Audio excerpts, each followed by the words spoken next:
es Troya y Schliemann, entre historia y mito 150 años después.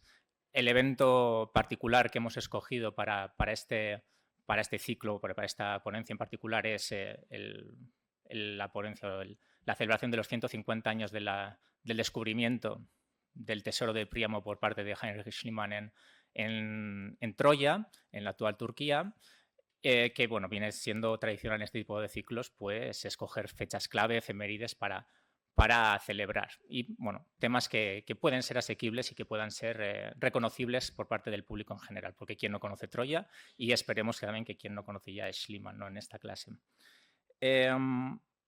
Bueno, y el tema entre historia y mito viene un poco a abundar en la cuestión de, obviamente Troya está siempre entre historia y mito, porque sabemos que existió Troya, pero hay mucho mito detrás de esa historia, y con Schliemann pues ocurre 3/4 de lo mismo. En realidad Schliemann es casi una figura mitológica dentro del mundo arqueológico e historiográfico, y veremos hasta qué punto merece la fama que se le ha otorgado. Para esta conferencia, como decía antes, tenemos dos ponentes, dos expertos de la Universidad Autónoma de Madrid, Pilar Ubalde, que es filóloga griega, experta en filología griega, mejor dicho, porque es filóloga española, experta en filología griega, y Fernando Quesada, que es arqueólogo, con lo que también proponemos pues, un intercambio interdisciplinar de este tema. Tanto a ellos como a los asistentes, pues reitero doy las gracias nuevamente por su presencia hoy aquí y extiendo mi gratitud a los entes que financian este evento. Son la Facultad de Letras, el Vicerrectorado, el Departamento de Estudios Clásicos y el Grupo de Investigación Relaciones Políticas y Categorías Sociales de Grecia y Roma. Y bueno, sin más dilación, voy a presentar personalmente ya a la primera conferenciante, que es Pilar Ugalde, sentada junto a mí. Ella, como ya os he dicho, es filóloga de la Universidad Autónoma de Madrid. Bueno, hizo su tesis sobre el dialecto jonio de la Dodecápolis, fonética y morfología, o sea, algo verdaderamente filológico, pero tiene muchísimas publicaciones que abarcan desde temas de lingüística, literatura, algunos que podríamos catalogar dentro de estudios de género o estudios de la mujer, y sobre todo la razón por la que le hemos invitado hoy es sus aportaciones en materia de recepción de la literatura clásica, sobre todo literatura griega, en los siglos XIX y XX. Bueno, tiene muchísimas publicaciones del tema, no voy a abundar demasiado porque no quiero robar tiempo a los conferenciantes, pero tiene unas cuantas también dedicadas a Homero, a sus traducciones y a su recepción en el siglo XIX y XX, sobre todo en España. Por lo tanto, pues creo que no hay nadie mejor preparado para presentarnos esta primera de las dos conferencias de hoy, que tratará sobre Homero en Europa hasta los hallazgos de Troya por Schliemann. Y sin más, le doy la palabra. Pues muy buenas tardes a todos. En primer lugar, quiero agradecer al profesor Andoni Llamazares que haya pensado en mí para presentar esta charla, que entiendo que es como un marco, una introducción a la que luego va a hacer mi compañero de universidad, de facultad, el profesor Quesada.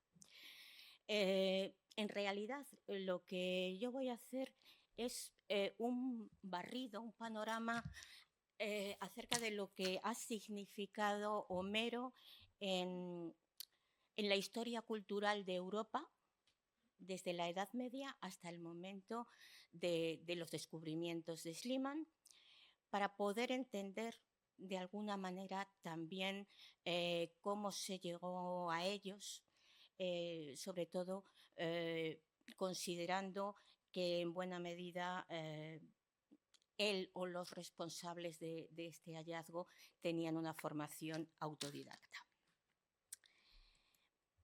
Bien, lo primero que hay que decir es que para hablar de Homero en Europa tenemos que remontarnos a la Edad Media. Porque la Edad Media desconocía casi en su totalidad lo que era la obra homérica. Tan solo había dos textos latinos, lo que se conoce como Ilias Latina, un breve resumen de 1000 versos de la Ilíada, y del siglo I era un texto escolar, y luego las Periocae de Ausonio del siglo IV, que también es un texto en verso con resúmenes muy breves de cada uno de los cantos de Homero.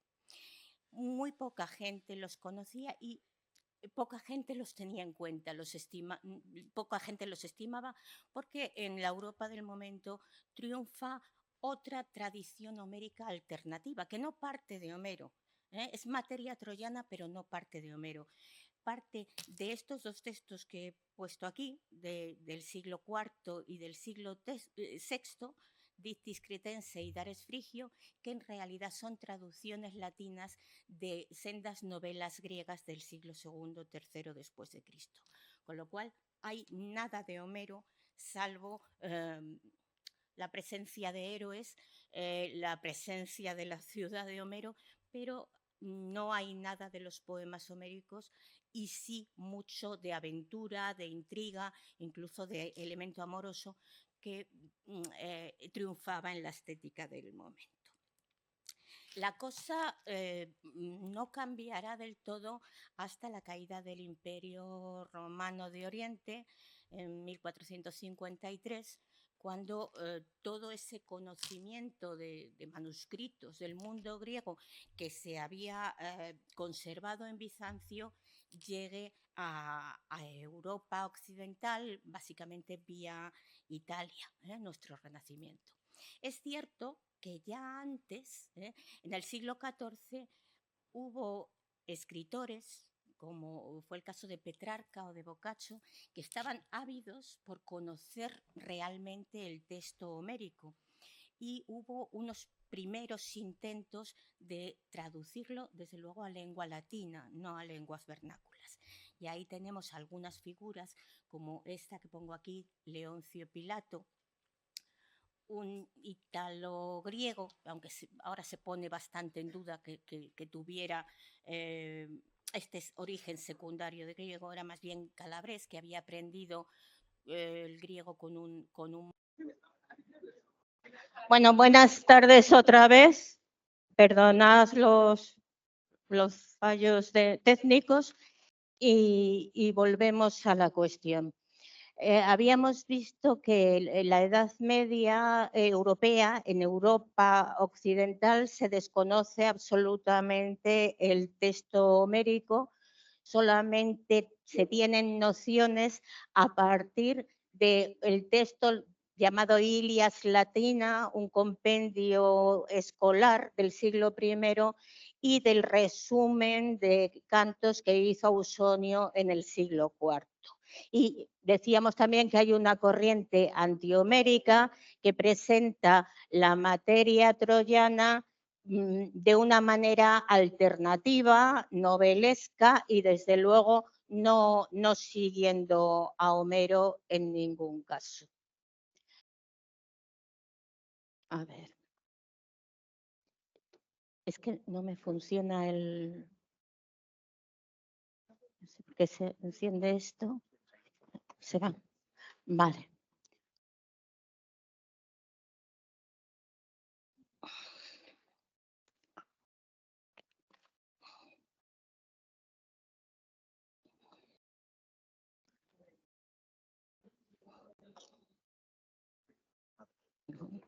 Es que sin pantalla.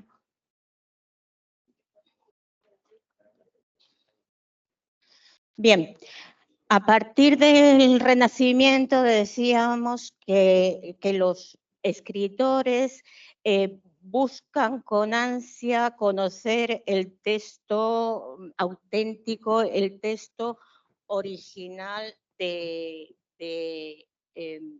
Homero.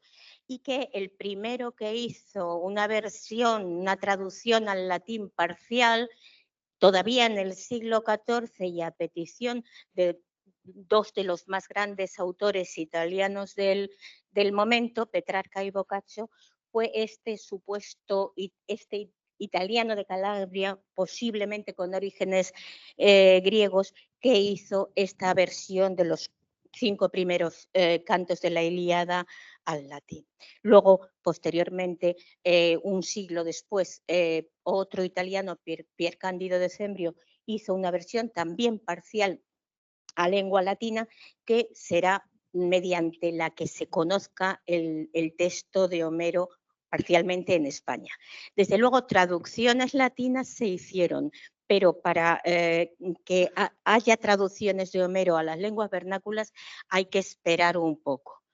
Hasta 1530 no tenemos la primera al francés, que además está hecha a partir del latín, pero ya es completa, y luego tenemos la alemana y la inglesa muy famosa, la de George Chapman, que va a influir luego mucho en la literatura inglesa posterior, en el romanticismo especialmente. Bien, empezamos por el interés por la traducción. Ahora un segundo paso que se va a dar ya en pleno Renacimiento y posterior, en el siglo XVI, es la imitación. Y Homero, y en general la épica grecolatina, se va a convertir en el canon, en la manera, en el modelo a seguir por los autores del momento. Se crea una nueva épica en las distintas literaturas de Occidente, en la que se va a asumir la forma clásica. Vamos a encontrar epítetos, comparaciones homéricas, símiles, pero no va a tener básicamente contenido de tema troyano.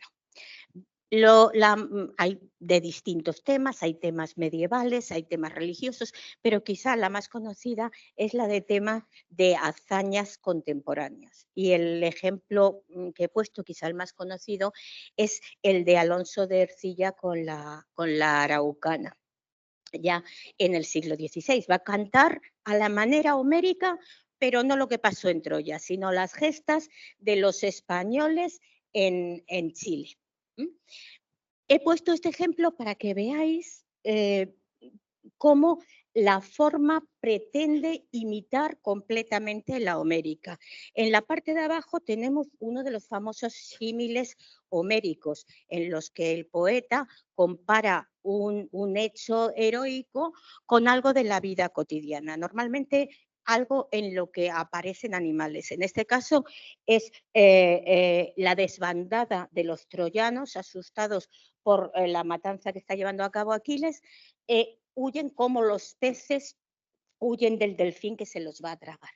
Bueno, pues este delfín del mundo griego se convierte en un caimán del Nuevo Mundo, con el que se compara las fauces del caimán, con la que se compara las dos partes del ejército indígena que se tragan en este caso, a los cristianos. Dice, como el caimán hambriento cuando siente el escuadrón de peces, pues de aquella manera, igual de la misma manera que Homero. Imitación, segundo paso. Primero traducción, luego imitación.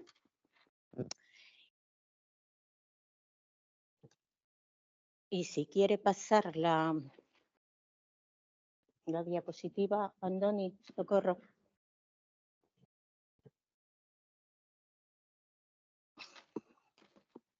A ver, ahora parece que quiere, pero no.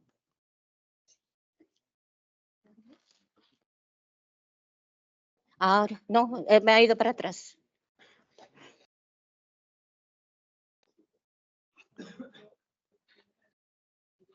Es que bueno.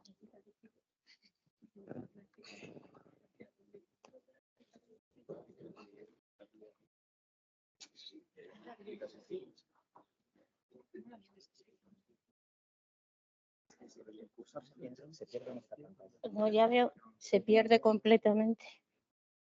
Entonces, es que no tengo. Pasa la siguiente.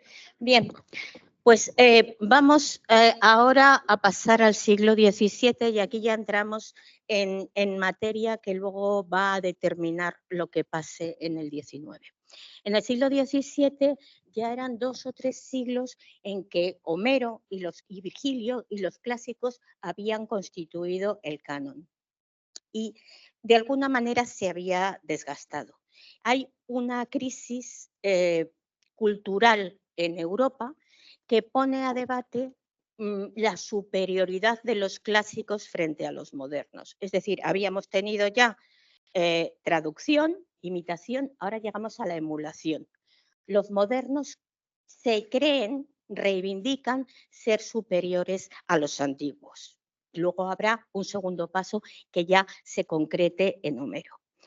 Este proceso, este movimiento, conocido como la batalla entre los clásicos o los modernos, o conocido como la querelle, se va a dar básicamente, se va a iniciar en los círculos de la Academia Francesa en el siglo XVII. Pero va a haber unos ciertos precedentes, he puesto aquí dos de ellos, el que da el pistoletazo de salida es este Boisrobert, un dramaturgo de poco éxito, perteneciente a la Academia Francesa, que en un discurso que da en febrero de 1635 en la propia Academia, se atreve a levantar la voz, a quejarse amargamente de que la gente siga anclada en el gusto por los antiguos y desprecie a los nuevos escritores que él considera que tendrían más valía. Toma el testigo el clérigo y escritor René Rapin con un tratado sobre unas observaciones sobre los poemas de Virgilio y Homero, en el que se establece una comparación, es un primer paso de la comparación entre los antiguos y los modernos, una comparación previa entre Homero y Virgilio, Homero el antiguo, Virgilio más moderno. No era algo nuevo. Desde la antigüedad tardía, desde Macrobio, ya se había establecido este debate y ahora se saca otra vez a escena. Bien, pues ya propiamente en la querelle vamos a ver dos focos de debate. Entre finales, la última parte del último tercio del siglo XVII y muy comienzos del XVIII. El primer foco de debate básicamente va a tratar de una discusión, como digo, en el ámbito de la academia, entre el escritor, crítico literario, preceptista, Nicolas Boileau, pues el creador del arte poético, la preceptiva literaria más conocida del siglo XVII. Boileau, que conocía bien a los grecolatinos, había hecho algunas traducciones básicamente de autores romanos, va a defender claramente en su preceptiva, va a defender a los antiguos sobre los modernos. Concretamente, ahí sí se va a centrar en Homero y en Píndaro como los máximos exponentes de la manera de escribir. Y a él le va a contestar, sobre todo el que va a llevar la voz cantante, por así decir, es alguien a que quizá conozcáis de otro ámbito, que es Charles Perrault. Perrault lo conocéis seguramente, es un escritor que pasó a la posteridad, entre otras cosas, por darle forma literaria a cuentos populares. Bueno, sois muy jóvenes, pero si os suena La Cenicienta, Barba Azul, Caperucita Roja, bueno, eran cuentos populares que este señor les dio forma literaria. Pero aparte de eso, ha pasado a la posteridad eh, por dos obras, esta que pongo aquí, Paralelo entre los antiguos y los modernos, y otra que es El siglo de Luis el Grande, y se refiere a Luis XIV, al Rey Sol, y en el que va a establecer una serie de criterios por los que mantiene que la superioridad de los modernos frente a los antiguos. Le va a seguir Bernard de Fontenelle también por las mismas fechas con esta digresión sobre antiguos y modernos. Bien, voy a decir algunas de las notas con las que Perrault pretendía avalar la superioridad de los modernos. Algunas son puramente circunstanciales, de adulación o de elogio del monarca. los modernos son más válidos porque suponen la protección al rey. Motivos religiosos, pues que los antiguos no son cristianos. Se entra ya más en materia cuando da los motivos auténticos, que son los motivos estéticos. Pues cree que los modernos, los personajes que aparecen en la literatura de los modernos, pues son psicológicamente más complejos y tienen una lógica más sostenible. Y luego, además, la obra está escrita con mejor gusto. ¿eh? Eh, y ahí ya va a entrar en ataque concretamente a Homero. ¿m? Va a haber partidarios de Pegol, como el propio Voltaire, que se va a reír de estos símiles como el que hemos visto antes, tan propios de la épica homérica, y va a hablar de símiles con cola, porque siempre se compara un héroe con un animal. Eso, las digresiones homéricas, la descripción casi gore de las heridas, de las batallas, de las muertes, repugnaban a esta sociedad tan exquisita del 18 francés. Bueno, pues este debate con algunos otros miembros, los principales, como digo, son Boileau y Perrault, termina siempre, si me permitís la expresión, con buen rollo, es un ambiente muy cortesano, muy educado, y terminan con una reconciliación al acabar el siglo, en 1700, con una carta de Boileau a Perrault. Y habrá que esperar unos añitos para ver el segundo foco de debate, que aquí ya entramos concretamente en asuntos relativos a Homero. Bien, el debate comienza con una traducción de la Ilíada en el 1699 y unos años después, en 1708, de la Odisea, que tiene la novedad la novedad de que está traducida por una señora. En el siglo, entre el 17 y 18, pues no era lo habitual que hubiera traductoras. Sin embargo, Anne Dacier, nacida Anne Lefebvre, era hija de un filósofo que había decidido educar a su hija de la misma manera que a su hijo. La chica tenía una gran habilidad para el aprendizaje de idiomas y mucha facilidad para la traducción de los clásicos. Ya a los 23 años tradujo a Calímaco, luego antes de Homero va a traducir a Safo y a Anacreonte, va a traducir a Aristófanes, también a Plauto y a Terencio.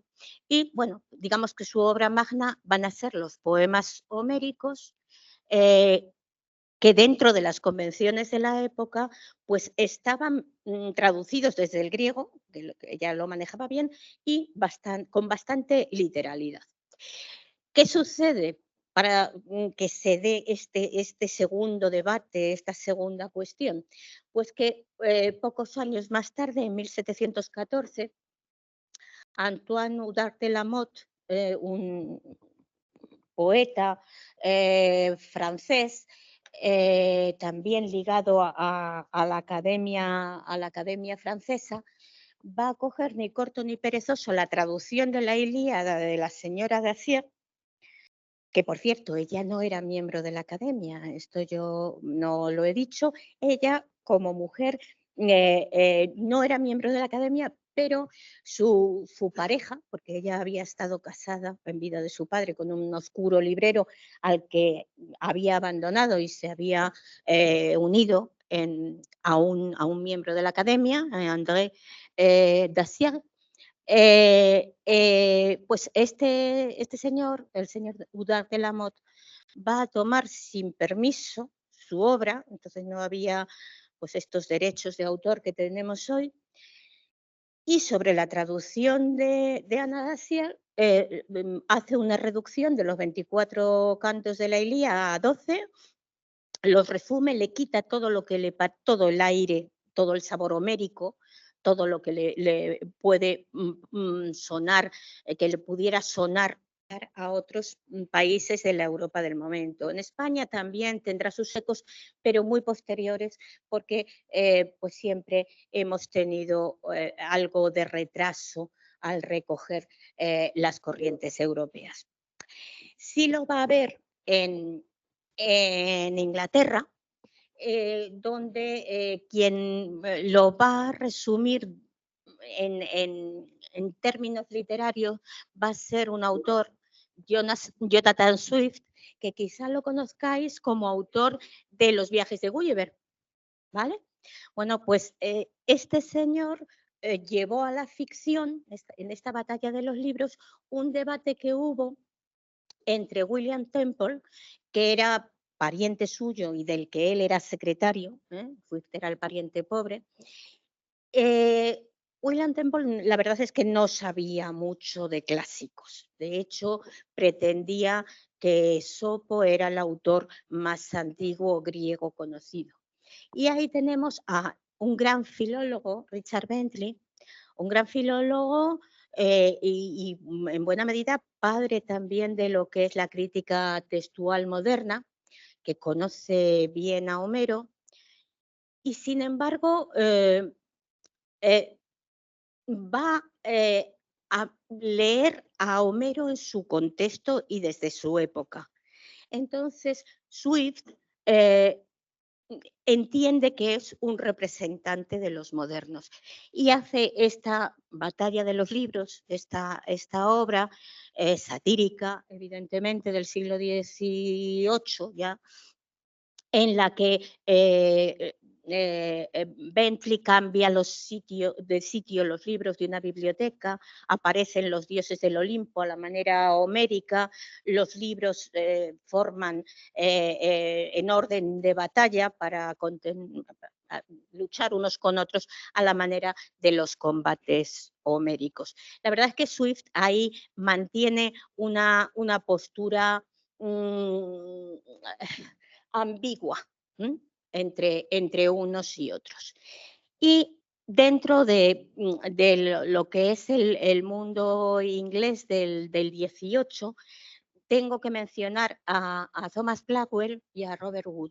Wood sobre todo porque va a influir mucho en Alemania, en lo que va a ser la recepción de Homero en Alemania al siglo siguiente. Blackwell, también profesor universitario, pues publica esta investigación sobre la vida y escritos de Homero. Y aquí ya se plantea algo, la vida de Homero, la existencia de Homero, algo que luego vamos a ir viendo cómo a lo largo del siglo siguiente se pone en cuestión. Bien, Blackwell lo que sí que va a hacer es señalar algo que luego va a ser fundamental, y es el carácter oral de la transmisión de los textos homéricos y que posiblemente su forma definitiva fuera posterior.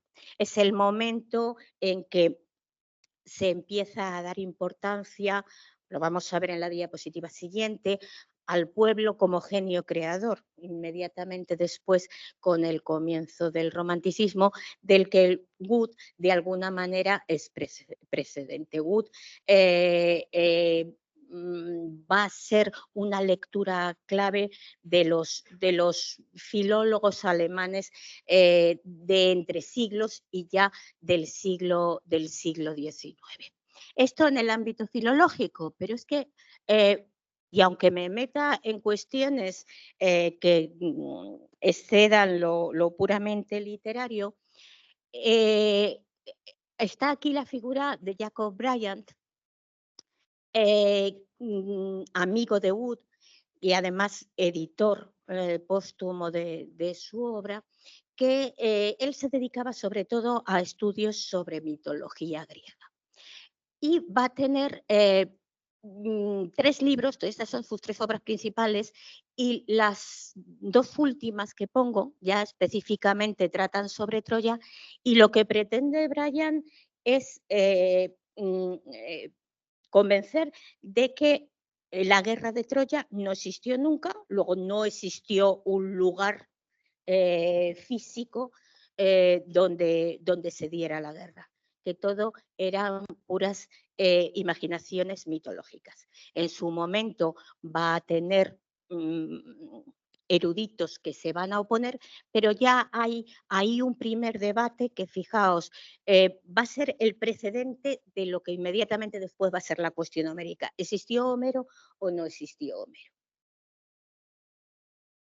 Bien, y aquí ya llegamos a Alemania. Nos vamos centrando para ver el marco en que va a vivir Schliemann.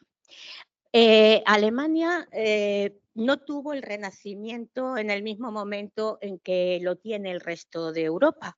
No va a ser en el siglo XV ni XVI, porque el pueblo tenía un nivel cultural muy bajo, iletrado, y no va a tener ese redescubrimiento de la antigüedad, o descubrimiento, en este caso, hasta el siglo XVIII. Pero el gusto por los clásicos, y especialmente por el mundo griego, va a calar de manera muy honda en el pueblo alemán. Va a haber innovaciones en el sistema de estudios, tanto en los estudios medios, diríamos, en el gymnasium, como en la universidad, y va a surgir la gran filología alemana del XIX, los estudios sobre la antigüedad.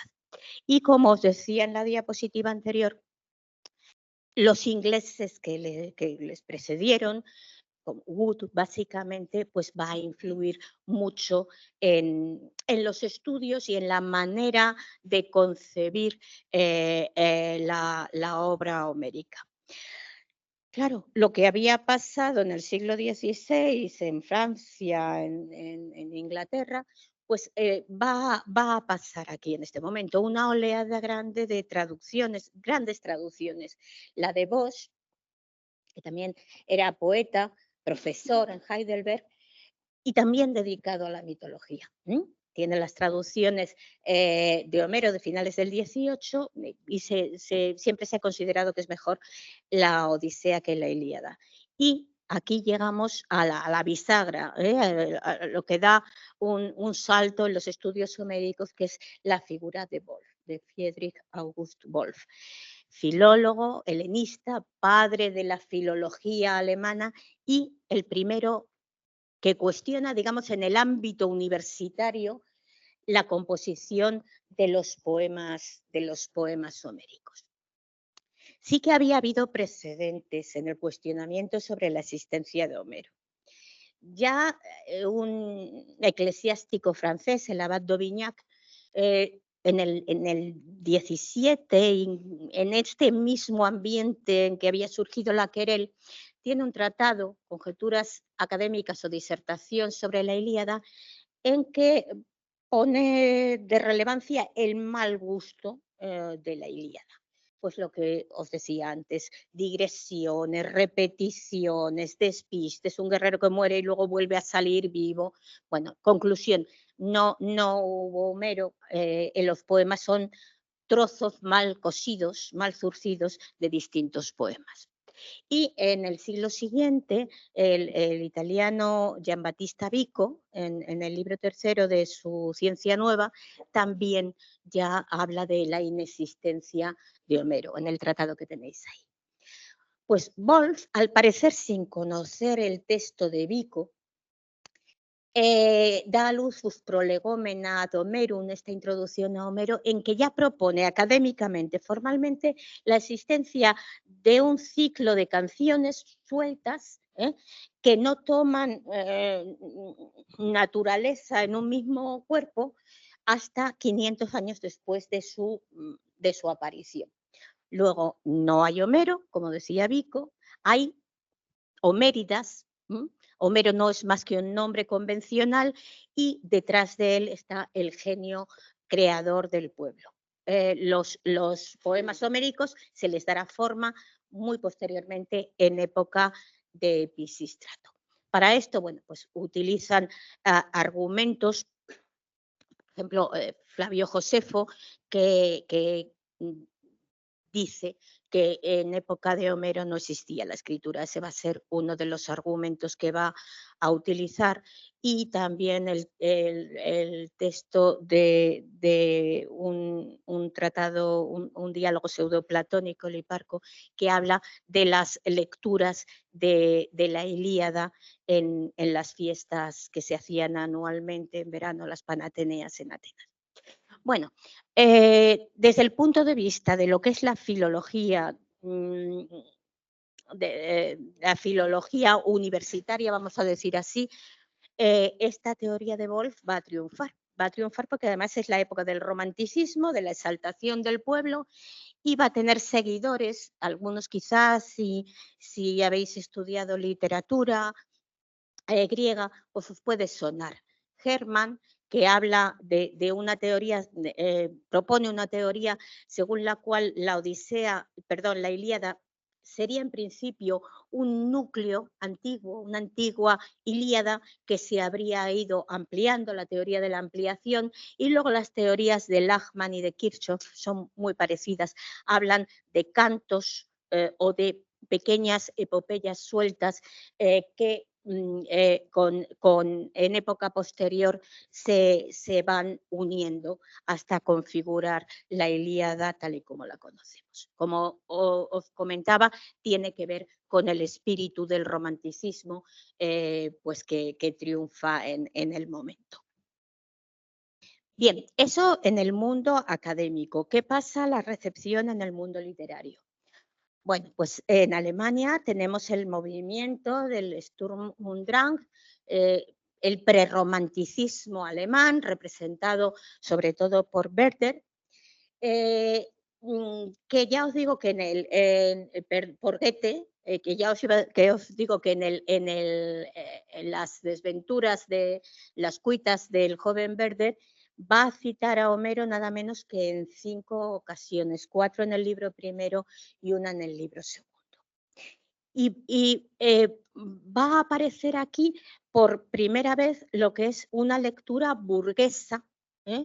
Una lectura acostumbrada de Homero. He puesto uno de los textos en el que se habla incluso de ediciones concretas. El desdichado y enamorado Werther abre una caja donde ve pues, un objeto de su amada, de Carlota, el lazo que llevaba, y una edición que le habían regalado Carlota y su novio de Homero que él deseaba tener.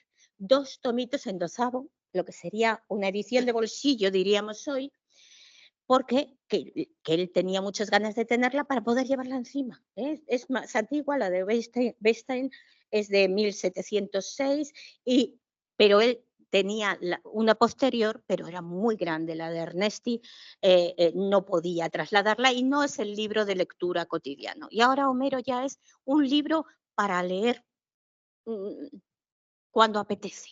Lo vemos leyéndolo en el campo, en distintos momentos de su vida. Vuélveme para atrás un momentito, porque no quería dejar de leer esta frase de Antonio Tobar sobre el helenismo. Dice, el helenismo directo, cuando Werther lee a Homero y Shelley, el poeta inglés Shelley, Percival Shelley, muere en un naufragio y cuando se rescata su cuerpo llevaba a Sófocles en el bolsillo. Entonces, esto, dice Tobar, coincide con la creación de la gran escuela filológica alemana. Romanticismo literario, romanticismo filológico. Y sin embargo, Goethe, que no Werther, Goethe no, por una carta que se conserva a su amigo Schiller, no aceptó bien las teorías de Wolff. Fijaos, dice, el prefacio a los prolegómenos de Wolff a la Ilíada. No carece de interés. Tal vez sea una buena idea y un esfuerzo honroso, pero ¿por qué es necesario que esta gente, los wolfianos o wolfianos, para disimular la debilidad de su argumento se permita devastar los jardines más fértiles del reino estético, etcétera? Se dice que triunfa en el 19 las teorías de Wolff, las teorías analíticas, las que no creen que haya un Homero que escriba los poemas, la Ilíada y la Odisea. En el ámbito académico sí, en el ámbito literario menos.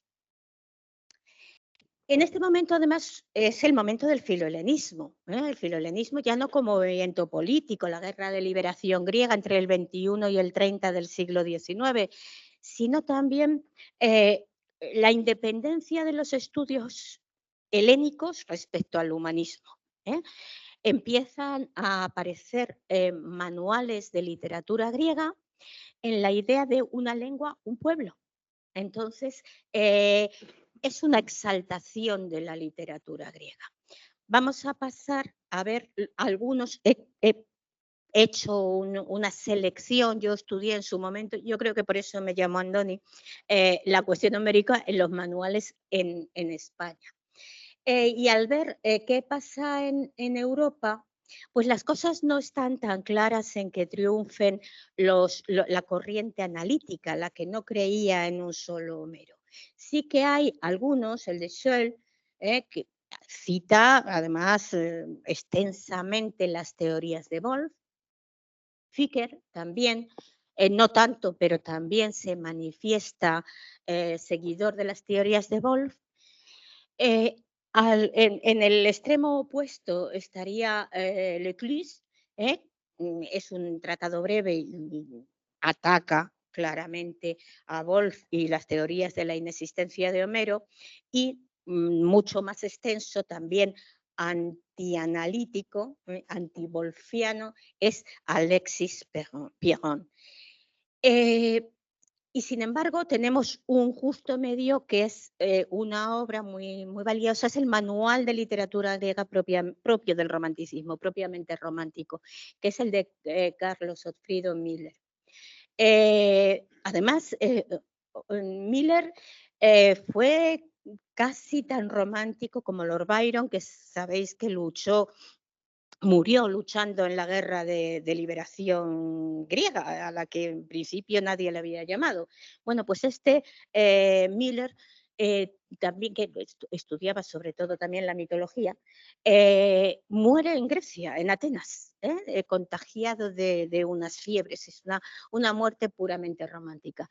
Y Miller, que muchos le dan como partidario de las teorías de Wolff, tiene un ten con ten, es muy, muy, muy moderado. Cree en la existencia de un Homero, pero cree en la importancia de la transmisión oral. No lo voy a leer entero, pero he señalado en negrita este Miller. Dice: nada, ni el nombre de Homero, autoriza a negar su existencia. Sabemos pocos detalles de su vida, pero dio el primer impulso a la poesía épica. Y ahora parece que casa con las teorías de Wolff, pero sí que había antes breves cantos, pero el pensamiento de la Ilíada tiene una proyección única. Bien, aunque no niega que hubiera cantos menores que luego se hubieran añadido. Dice: puesto que allí donde la poesía popular se propaga por tradición oral, que va a ser la clave, las mejores ideas de los poetas del pasado son consideradas como patrimonio común. Romanticismo en estado puro. Bien, y como no quiero extenderme mucho, pues llegamos ya a lo que es la cuestión homérica y el autodidactismo. En el momento en que se descubre Troya, y ahora hablará extensamente de ello el profesor Quesada, pues hay dos personas claves, el conocidísimo Schliemann y Calvert, un funcionario diplomático, arqueólogo aficionado, como lo era en principio también Schliemann, autodidactas. No están específicamente formados en una universidad alemana. Grandes lectores. Y este señor Además, por familia estaba destinado en lo que es Turquía y era dueño de la parte oriental de la colina de Hisarlik, donde luego se descubrió lo que estamos conmemorando, ¿eh? El descubrimiento de Troya. De hecho, este señor pensaba en un principio, hacia mitad del siglo XIX, que Troya estaba situada en otro paraje, en otra colina, en Burnavasi, pero va a leer este texto que pongo aquí, una disertación sobre la topografía de la llanura de Troya de Maclaren, y le hace situarlo en Hisarlik. Mm, Sliman, luego os lo contarán, autodidacta, actualmente se pone en entredicho que sea veraz lo que cuenta en su autobiografía, en sus diarios. En cualquier caso, un hombre hecho a sí mismo, millonario, con negocios, que en un momento dado es verdad que estudia ya de mayor académicamente en la Sorbona, en Francia, y después además se doctora enseguida, entonces los doctorados no costaban tantos años como cuestan ahora, y rompe con su vida anterior, se casa con una mujer griega de 16 años, toda esta historia bien conocida, y gracias a Calvert, ¿eh? Que andaba mal de fondos, pues se excava en Hisarlik hasta que llega a encontrar el tesoro de Príamo. Entonces a mí lo que me interesa básicamente es cerrar esta presentación, que la cierro aquí, con que en realidad, o por lo menos es mi impresión, este descubrimiento de Troya es de alguna manera el triunfo de los funitarios. Siempre se ha dicho, en el siglo XIX triunfan mayoritariamente las teorías de los analistas, de que no existió Homero, que son distintos cantos, que lo de Troya hay que ponerlo en cuestión. Pero es verdad que se difundieron otro tipo de ideas más populares, las ideas de los unitarios, que los manuales de Pierron, un gran unitario, y de Miller fueron los que más difusión tuvieron, y que este señor de la disertación sobre la topografía de la llanura de Troya, fijaos en aquel otro inglés, Bryant, que tenía una disertación para decir, no, no, es que aquello no tiene nada que ver con Homero. Bueno, pues esta es la idea contraria, basándose, acudiendo, bueno, aparte de la orografía, acudiendo a la obra de William Muir, una historia crítica de la lengua y la literatura de la Grecia antigua, que manifiesta un alegato contra las teorías wolfianas, dice, grandes son los méritos de nuestro consumado compatriota, dice Maclaren, de Muir, al rescatar al viejo griego, o al viejo bate, a Homero, del cuchillo de disección de Wolf y de la hipercrítica de Heine, que es un seguidor de Wolf. Para usar las palabras de un inglés crítico, nos ha devuelto el Homero vivo y personal, el primero de los bardos y el primero de los sabios, el pintor de toda la vida de la Grecia heroica. Bueno, pues gracias a estas, no sé si decir, veleidades unitarias, pues Calvert y Sliman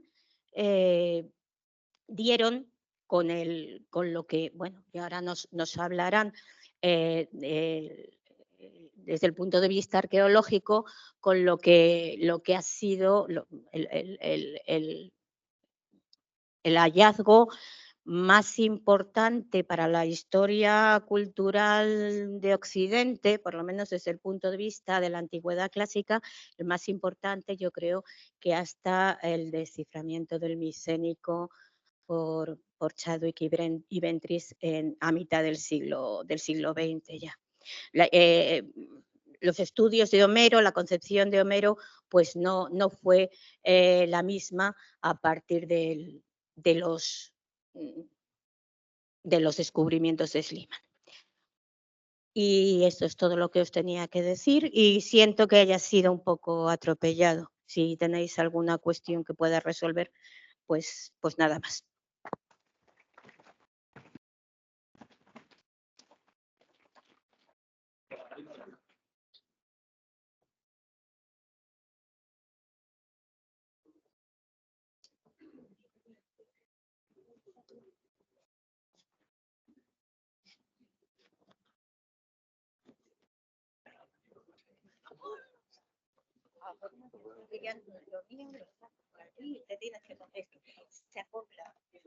Entonces yo he tenido que coger en la mano. ¿Cómo salimos de aquí? Espera. Escape. ¿Dónde estamos? ¿Cómo se sale de aquí? Debería.